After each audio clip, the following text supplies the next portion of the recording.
Welcome to Threads of Enlightenment, a podcast devoted to helping you overcome challenges in your life that prevent you from becoming the best version of yourself. Each episode features interviews with people from all walks of life about their journey of self-development and the principles they utilize to overcome their fears to achieve their desired outcome. Ready to be enlightened? Here's your host, Ken Primus.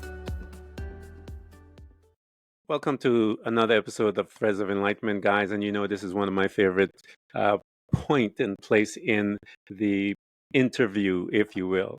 And that is to welcome our guests, because I know they're coming with a couple of things I personally deem very expensive, and that is their time. That 24 hours that has been given to every one of us. I'm telling you guys, I can tell a lot about you when I look at your life and see how you treat time, how you value time, how you respect and honor. And once I see how you operate, I can tell you where you're going to be or not, because time is a very precious commodity, and Randy is here to share and spend some of it. The other is the journey. The journey is a powerful created him. It has created him because he sits before us with a couple of ingredients that he has learned: wisdom, knowledge, insight, all of these things that he is housed within his being. He is here to share it with us so that we can become better human spirits while we're here on this planet. Randy, thank you so much for coming to Threads of Enlightenment, man. Hey, it's wonderful to be here. I am just excited to come and share some very good information. I think it'll be a fun time and a great conversation. Excellent. As I mentioned to you on set before this, that my question that I ask the folks that show up is a loaded question in this sense, because I want to. My purpose is to allow you guys to mention your mission statement, if you will, your assignment, because I've been teaching the audience that everyone has an assignment, and that question is, how do you serve mankind? I serve through multiple ways of expression, and one of my purposes is to share a message that is focused on hope. It's been shared with me that many they wake up in the morning, they come into this every day, and they're not happy, they're not excited, they don't have joy. And I have a message that shares that regardless of what may be happening external to you, how your bank account might look, how you might look outside and see the weather, how you might feel in your body at this moment, that you can still have joy. You can still experience a light and a feeling of understanding that you get to have a say in how you are doing today. And that when you are doing that on a consistent basis, from the inside out versus the outside in, which many of us have been conditioned to live life from the outside in. That means that what's happening outside of me determines how I am showing up, my behaviors, how I feel, what I do. And I am encouraging you to be more intentional than that, and about your purpose and about your life, and that you can produce a life of joy, a life of excitement, a life of being able to impact this world in a greater way by focusing on inside who you are, and then allowing that to continue to emanate, flow, and it be expressed on the outside of you. And I believe when we do that, everything changes. Everything changes in your life. Everything changes in the life of those that are around you. And so my mission is to continue to share that message to as many people that they can become the real you.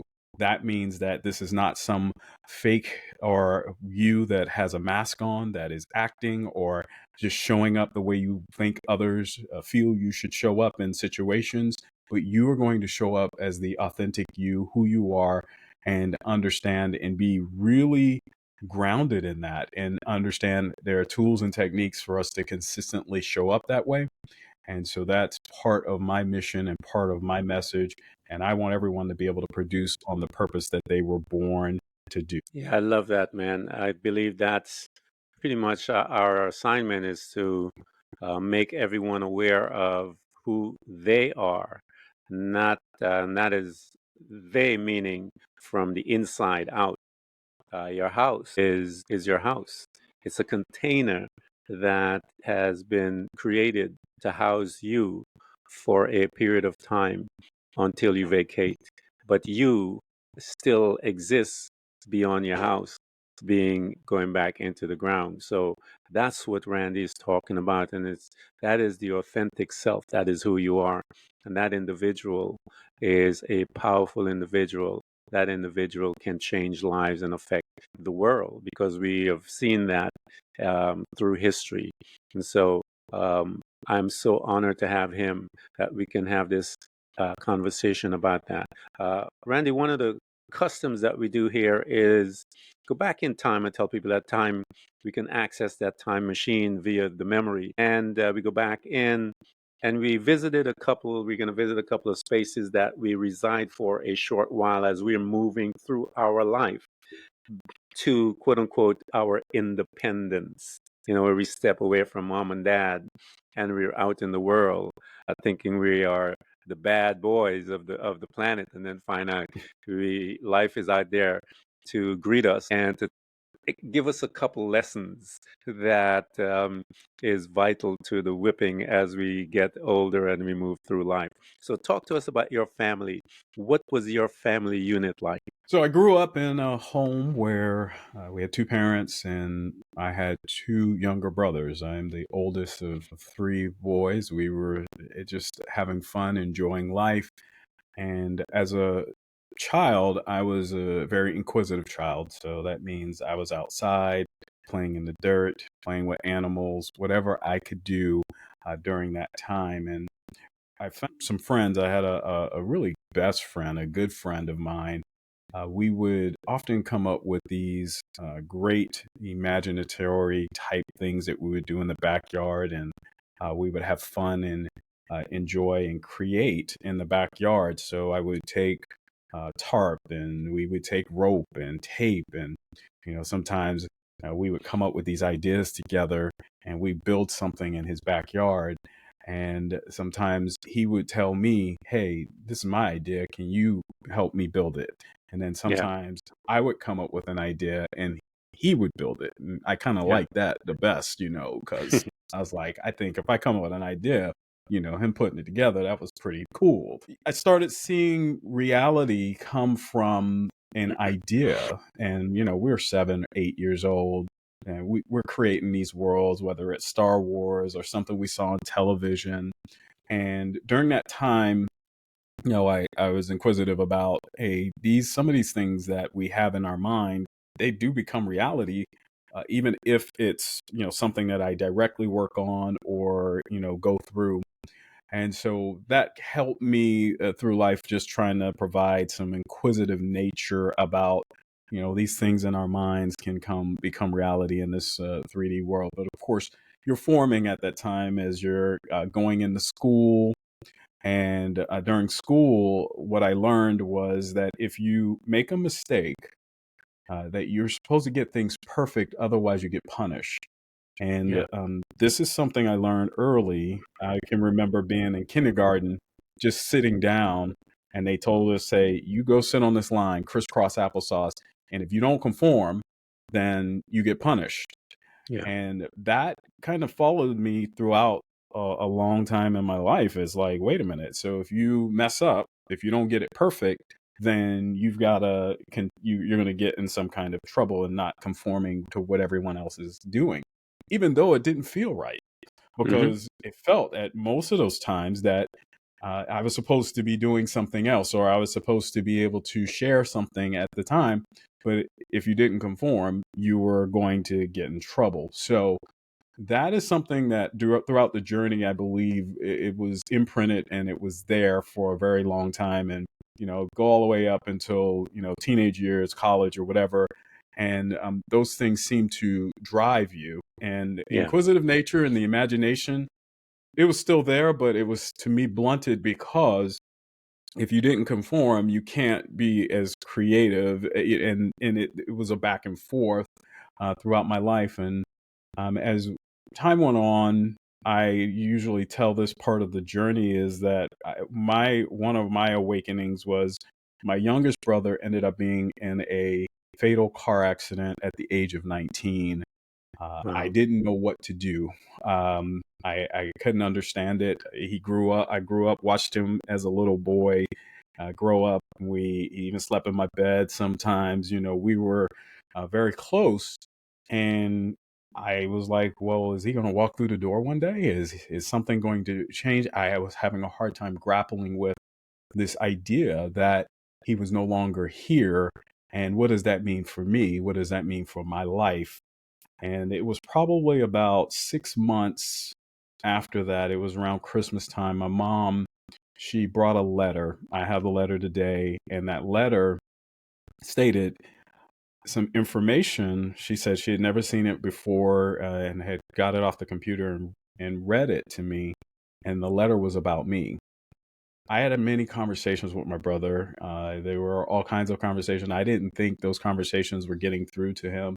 However, he explained in that letter how he was impacted by me and Wow. what I had been telling him and what I had been doing. And out of that, I learned that number one, there are many times that we may feel like we are sharing information or sharing a message that is not getting through to someone or passing along. But I knew at that moment that I was supposed to continue to share a message to the world that no matter what, I don't care if it doesn't look like it's touching anyone or sharing or hurt or helping anyone, I'm supposed to share it.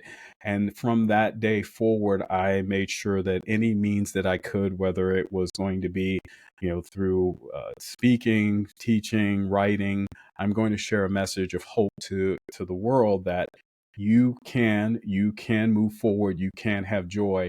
And so I kind of tell it in that way of this journey is that it started to allow me to break free from some of the molds of conforming to Yeah. moving into a role of being who I am and to utilize my creativity to share that message. And that's a powerful story, Randy. And as you began to move away from the programmers and the programming of the programmers to reignite one of the most powerful tools that a human has as at their disposal, that imagination.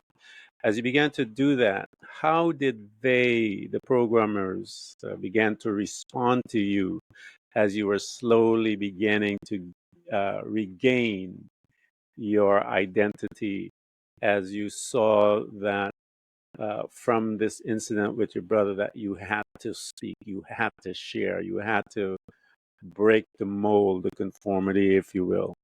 How did they respond, Randy, as you began to slowly exercise yourself from their control, if you will? What I've found was in many cases, there was either a misunderstanding of, why are you doing this? I don't understand why you're taking your time to do this at this moment.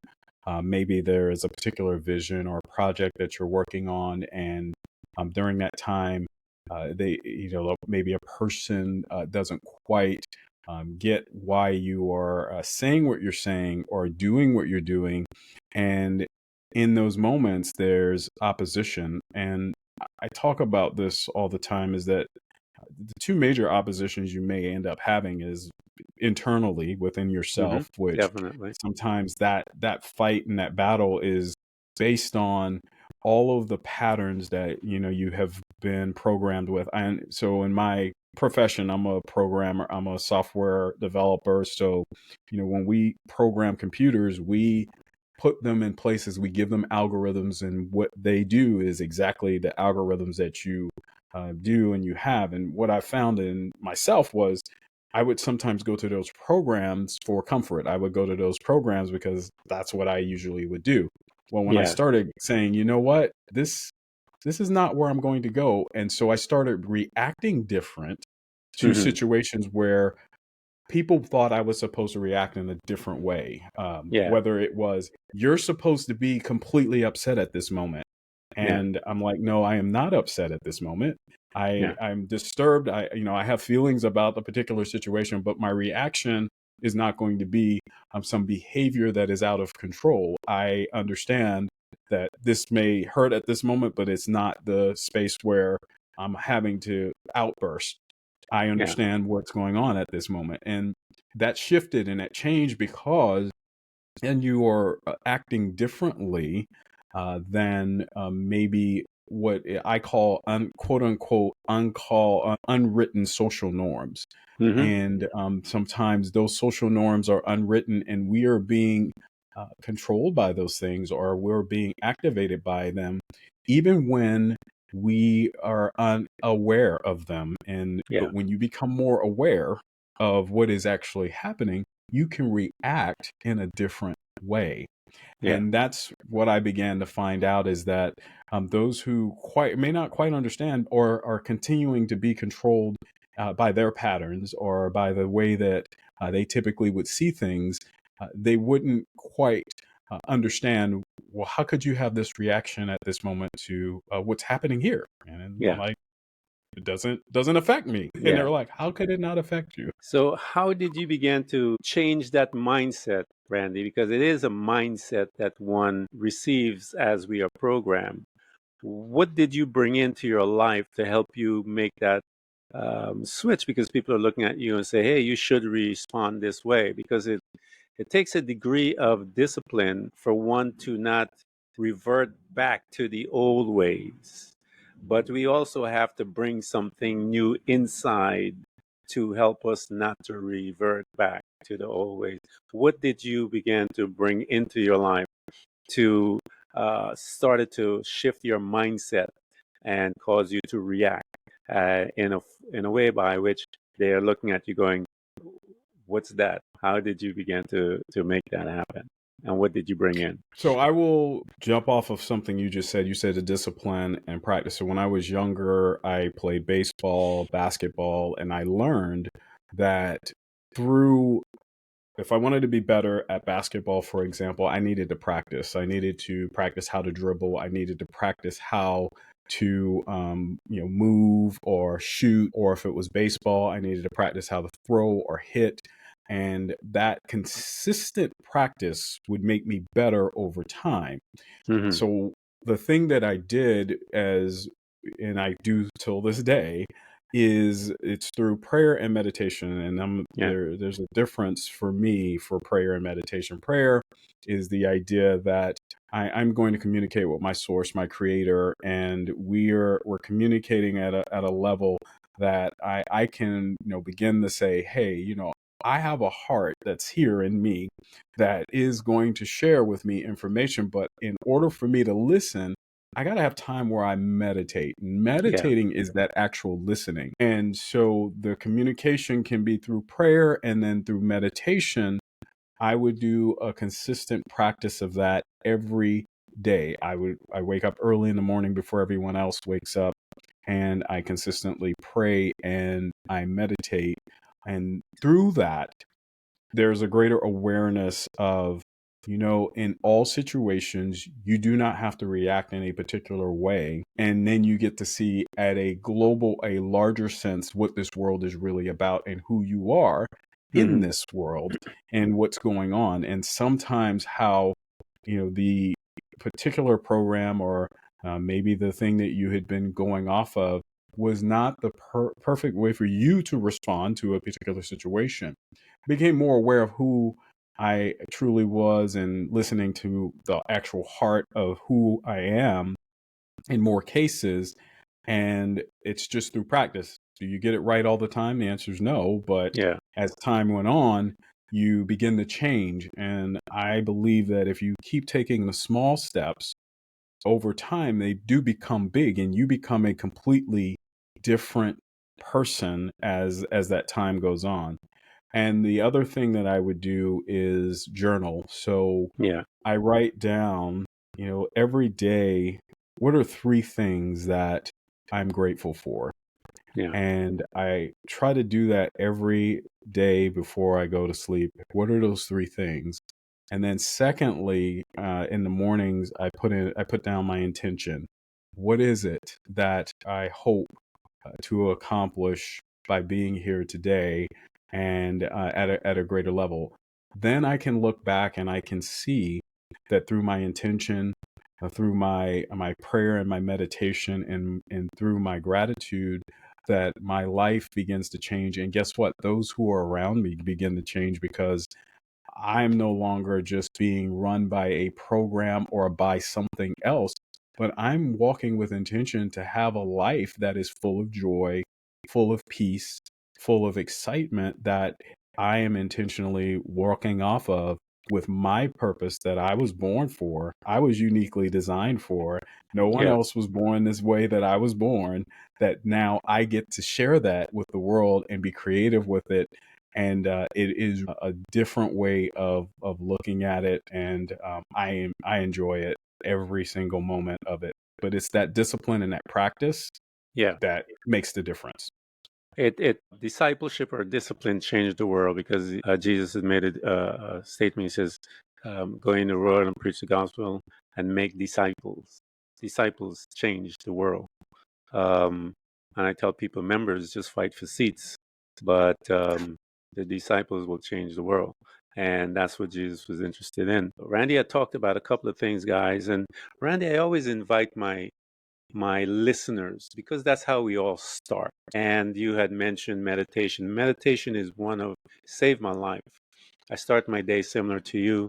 I pray and I meditate. Meditation, as I said, the listening aspect of the praying, which we call meditation, saved my life. As I began to listen, I began to hear the instructions and the guiding things principles that I needed to implement in order to obtain my freedom. Randy talked about a bunch of tools, powerful stuff that is available to you and I as individuals here on this planet. Meditation, prayer, journaling.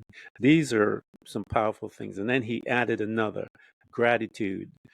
When you are in a state of gratitude, and it's absolutely perfect, as he said, grab a couple of things in the morning. What are you grateful for? I do the same thing when I'm shutting down, you know. And he mentioned one more ingredient that is very powerful: living your life intentionally. Most of us don't know anything about that. We live our life on the default programming. This is what it looks like. I go to bed, get up in the morning, I brush my teeth, wash my face, take my shower, probably drink my coffee, kiss the wife, hug the kids. If you have those, if you're single, you just hit the car. You're drinking your coffee in the car and you go to work. There's no you're on default process. You're going to work and you do your thing. Most of work is default. They tell you what and you're there.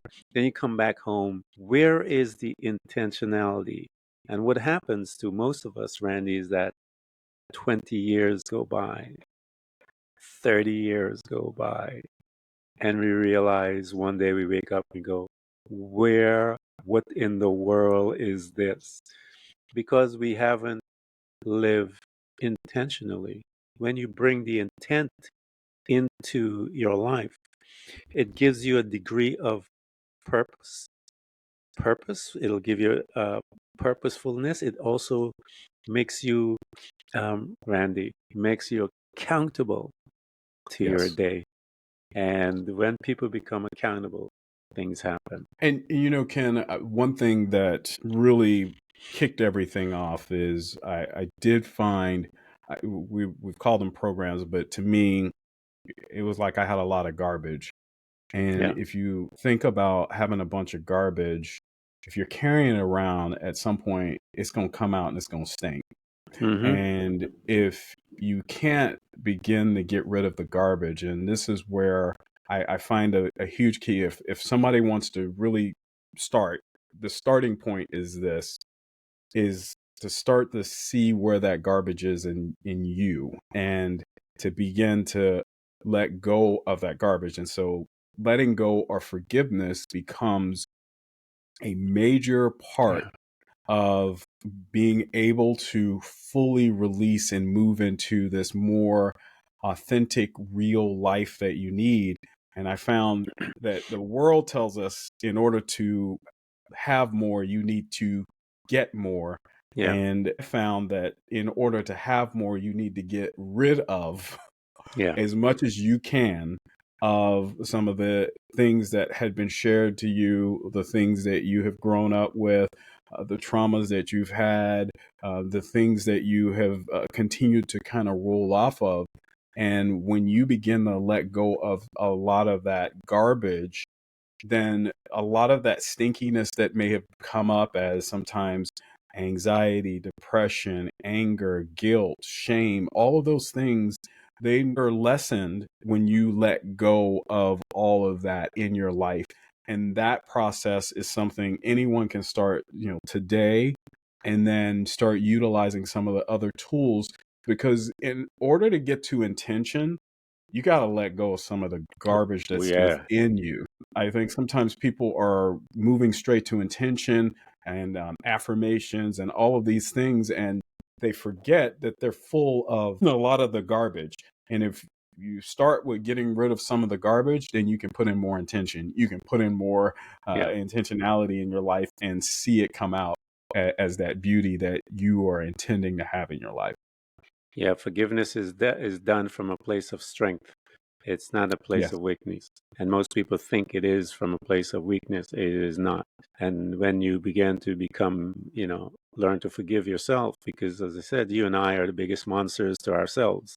And if we learn Hmm. to forgive ourselves, we will be able to forgive any other person that presents before us. So here you are, Randy. You had an opportunity early to realize that your part of your assignment is to announce or to assist the individual to see who they are and to begin to cause them to become proactive. And I always tell people, when you read the Bible, I read the Bible and I saw that God was a proactive God.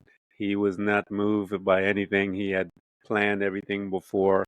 And so when anything starts acting up and we start acting up, he's not bothered because he's a proactive God. And we can practice some of those same things, but the only place that I knew where I could practice some of those things or to gain insight into practicing some of those things was through my meditation. The listening part of it, Randy, became very important. It saved my life. But when you saw that this was your assignment that you had to do, and you said that as you began to release some of your control from the programmers, that they reacted a certain way. What did it begin to do to you as an individual as you began to step into that role, even though, as I said, we always start with one step at a time and it continues one step at a time every day. What what was your relationship to you as this stuff started to manifest? So I love to use analogies. It was as if I had been locked up and chained, and that the more that I would continue to get closer to an awareness or understanding, that piece of the chain would start to come off. Yeah. And I would become more, and I also would become more confident in understanding that the stance that you're in is not a false stance. And here's what's funny is that many times it's the voice in the head that is telling you, I used to hear this from the voice in my head would be that you're not living in reality. Mm-hmm. Well, is this reality, that which is reality? And what I found is that most of the time when I would get that, that means that I was closer to the truth than I was to an illusion. Yeah. And that at that time, that many times, not only could it be the voice in my head, but sometimes I would hear it from others, is that that's not reality. However, it is reality if you are walking closer to it and you become more free. You then begin to see that your life is not controlled by the illusions or the things that are external to you, but your life is actually controlled by who you are, your imagination, the things that are coming from your heart and what you were really born to do. You become more free. So the chains that I may have had, I sometimes I can imagine myself having a big ball with a chain on it, and it began to break off. And that means Yeah. then my movement is freer. My Yeah. conversation is a lot more direct, and I'm more confident. And there's no one that can tell you otherwise, because you now understand the truth. Mm-hmm. And the truth is always going to stand. And Yeah. sometimes we don't give the truth enough time Yeah. to stand because you're going to always have opposition initially when the truth is there. But once you are firm in the truth, and I'm going to tell you, anyone, that if you're firm in the truth will always stand beyond time. Yeah. Give it enough time for the illusion or the lie, and it will fail. Yeah, Yeah. sometimes things people will tell you, well, that worked because you look at the results. Well, the results are only temporary, but Yeah. when you are in the truth, that result lasts forever. It's Ever. something that is Yeah. always true. It doesn't Hmm. change. Yeah. And I believe that if we all can stand on that in a greater way, you then experience freedom. I have experienced a greater level of freedom in that. And I sometimes say it's either through the awareness or through age that there's experiences that you now understand. And you're like, you know what? I don't need to subscribe to that because it's no longer serving me. Yeah. And I'm encouraging everyone, if there are people around you, if there are situations that you're in that no longer serve you, evaluate them and evaluate. Maybe that relationship isn't what you thought it was. Maybe it's not how you thought you should continue to be. Yeah. You can change that and it will change your life. Freedom. Yeah. Freedom comes at a cost, and the cost is worth it. I tell people that the cost is worth it because the cost is knowledge. You get to learn about yourself.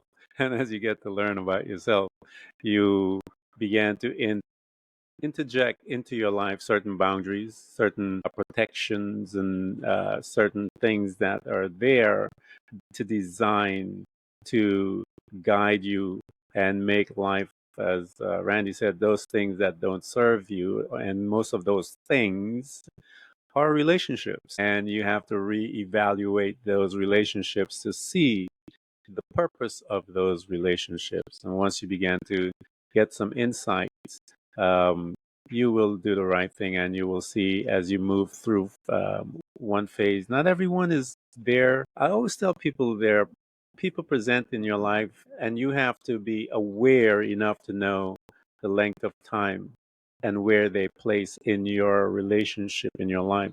And that is done within a couple of seconds, and that you have to be in that awareness. Randy, I'm learning something about being in awareness, that when I am there, life becomes much more simple. The minute I step out of awareness, I become familiar with worry, fearfulness, those of the dark side that are standing on the outside of awareness. When you are there and present, you are there because the Bible talks about this. It says, meditate on the word of God day and night. That means that you are called to be present day and Yeah. night. And so when you are present day and night, all the outside noise doesn't make a difference. And I tell the people, Randy, all the factual stuff don't make any difference. But when you're staring at the truth on the matter and you're meditating on the truth, that's where the answer is. That's where it Yes. is, guys. And so Uh, don't you allow know, the facts to ruin your life. Go ahead, Randy. yeah, in fact, I'm an ordained minister, so I preached a sermon on that one time. It was that, faith actually will produce the fact. Yeah. And many times people are living off of the fact Mm-hmm. instead of living off of the faith. And, that faith is exactly what we need to really provide us that foundation, and that no longer is, because some people will say, show me the facts. The facts of the past. That's Mm-hmm. not living in the present moment. That's something that's already occurred. It's already done. If I look around myself, that's done. Yeah. I'm wanting that faith to be the thing, and the truth to allow me to live and move forward, because otherwise you are, as the Bible talks about, a ship that's tossed to and fro. You're just being tossed with the waves of what's happening at the moment in time around you versus Yeah. being anchored. And when you're anchored, you understand that all of this turmoil can happen around me, but I Yeah. know who I am, I know whose I am. I know what I was born for. I know what I'm supposed to be doing, even if it looks bad, feels bad.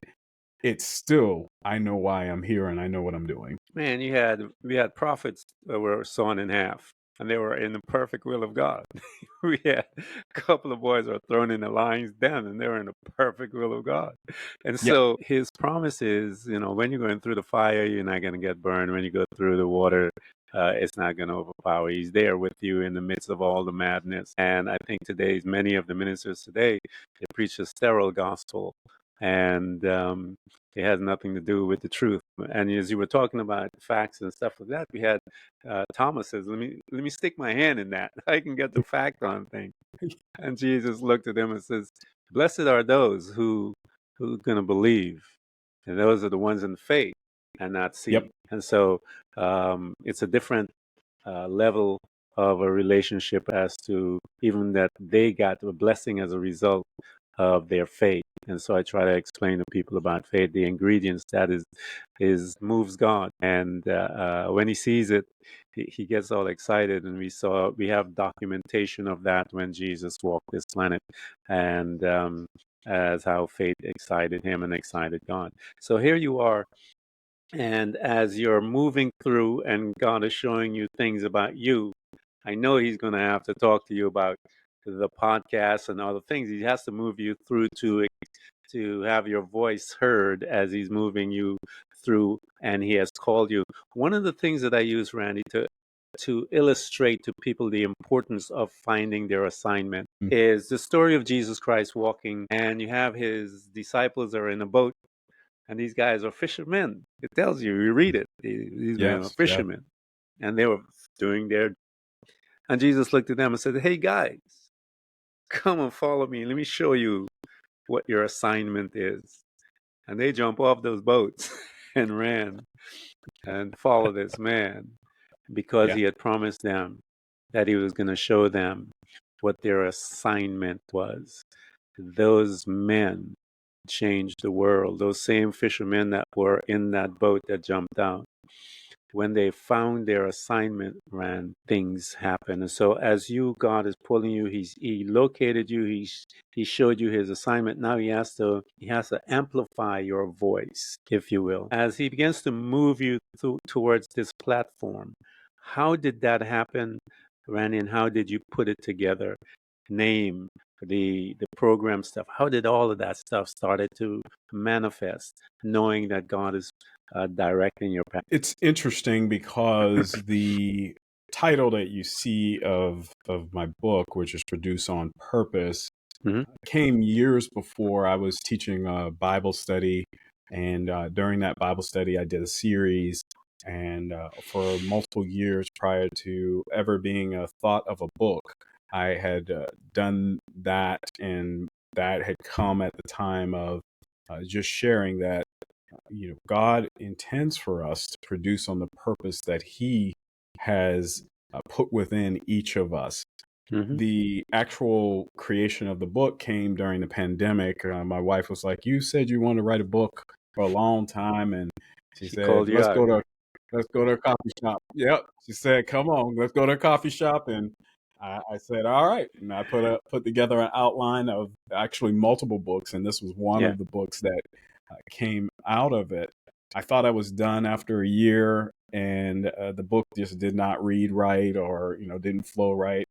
Worked with my editors, and it took 3 years to write the book Produce on Purpose. yeah, And also, during that time I was being prodded to share as well on a podcast. I enjoy sharing and passing something on that can continue to be picked up by others and listened to. And we could go into greater detail than just a book, but you can have the book and you can also then listen to the podcast. That in a daily walk, what we're doing is that we're cultivating that producing of joy, of peace, and of love on a consistent basis based on our purpose. I yeah, describe purpose in two ways. Purpose is the general purpose. We all have a general purpose. The general purpose is to please our creator. Some call a creator universe, nature. I call my creator God. Yeah. And in the Bible, it says God is love. Then that means that my general purpose is to express love in everything that I do. I'm having a conversation with Ken, I should be expressing love. Yeah. I'm going out and doing something, I'm expressing love. The second area of purpose I talk about is a specific purpose, and that's your gifting. That is who you were uniquely born to be. I love to give the analogy of, if I go in my kitchen, in America, we have a dishwasher and we have an oven. And the dishwasher, if I put the ham in the dishwasher, it just doesn't work really well to cook my ham. Hmm. The dishwasher was built and manufactured to wash dishes. Yeah. You have a unique gifting. I don't know what it is, but you know what that is and be able to do it. And your gifting, everyone's gifting is specific to them. And it's that easy thing they do that everybody Hmm. else says, you do that so easily. Yeah. And so the process of understanding that you have a general and a specific purpose that you are operating on, you have one that is unique to you, and all of that gifting that you may have more than one gift that Yeah. you're to share that with the world. All was born over years. This is not just something that I've been doing in 1 year. It popped up and it's produced on purpose. This is something that has been happening over the years. And as I have grown, I would say the book that I wrote in 1 year is nowhere near the same book that I ended up producing and publishing in 2023, because I grew and I learned more about myself, and I was able to share that and put that in place. And my encouragement to anyone that hears this and listens is, that's how it works, is that this creative process is not on somebody's timeline.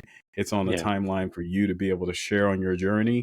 And you have to give yourself grace and be able to understand that through that love that you're going to be able to pass that on and share that. So that's how the book has come about. That's how the podcast has come about. And I continue to share that message to as many as I can in as many ways that I can on a daily basis. Yeah. Mine was similar to the book that I had. Actually, I was praying one day, and the terminology came blueprint of faith, and so I wrote it down. I had this little book that I would write down these little phrases that God would give to me, and some of them would turn into sermons and stuff like that. I'm also a pastor, so I carried it with me for many years. Blueprint of faith, like I'm looking at it, I'm like, I had no idea what that was. And then God began to reveal to me what it was through my life, incidents in my life, and he took me to Romans chapter 4 and began to teach me how Abraham obtained his faith, his promise. There are certain ingredients within that process that the church doesn't talk about. Who against hope believe in hope? No, the church don't talk about hope. And so I had to, the revelation, God began to, show me each part of that grace. About grace. What is grace? And the Holy Spirit taught me. So the blueprint of faith is basically the blueprint by which one can obtain their promise. And the lessons that I went through to get that thing written down, man, is something else. And the Holy Spirit saved my life and all kinds of stuff in there. It's just, but all of it came about as a result of this book. God was trying to show me how to obtain my promise from Him, and using the example of Abraham. You had mentioned something about each one of us have a gift and purpose and so forth. The scripture that talks about God has given to every man the measure of faith. When you look at that scripture in context, he's talking about measure of faith in service, your gift. You and I have this measure of faith to do whatever God wants us to do. And no Mm-hmm. one, when we operate in that measure of faith, as Randy was talking about, there's a way that we speak when we operate in that. There's a surety, there's a power, there's an anointing, if you will, that when we have it. Why? Because we have that measure of faith for that specific purpose. And so when we open our mouth, it is one of power, it is one of surety, and that's how it's done. Because when you speak with that power and that authority, you would be amazed how things began to unfold and how situations changed, because you you have a boldness within yourself because you have a surety that this is my stuff that I got, my assignment, and you're able to move forward in that way. So you guys, you need to, Randy, just thank you, man. I love talking to my fellow brothers and sisters in Christ because I tell people we have an assignment coming. I also have another podcast, and I'll talk to you afterwards about some of the things that I'm doing with that podcast and Okay. a few things about that. But those of you guys that have been listening to us, and I'm so honored that Randy came because we tried to work it out before, and I was having some problems on my side, and my location there upgrading the system, and it's dancing in all kinds of wonderful ways. They're trying to test you out here. But we're going to provide everything for you guys to get in touch with Randy. I want you to get into space to listen to the podcast, buy the books. I told you guys about what books are. Books house power. Those words are alive. You have to approach the book with a degree of expectation. And when you approach the book with the degree of expectation, your expectation will be met. You have an appointment, and those words will come out and dance within your spirit and your soul and ignite you and lift you up, where you will begin to get clarity as to where you need to be. We're going to provide all the links, all of it. I want you guys to get into this space, listen to this podcast, learn and become effective so that we can help you out of your situation so you can move through your pain and learn to live with hope, as Randy said on the onset. Randy, thank you so much for coming to Threads of Enlightenment, man. Thank you for having me on. I enjoyed the conversation, and keep it up. Keep up the great work. Thank you so much, sir. Okay, so now I got to talk to you about let me see when it pops up and it gives me the clarity. Thanks for tuning in to Threads of Enlightenment with Ken Primus. Hopefully you're now feeling more empowered to overcome the challenges in your life, whatever they may be. Share that inspiration with others by telling them about this podcast, rating it, and of course, remember to subscribe so you don't miss a single episode. For more connection, you can find us on Facebook and Instagram by searching for Threads of Enlightenment. Until next time, stay enlightened.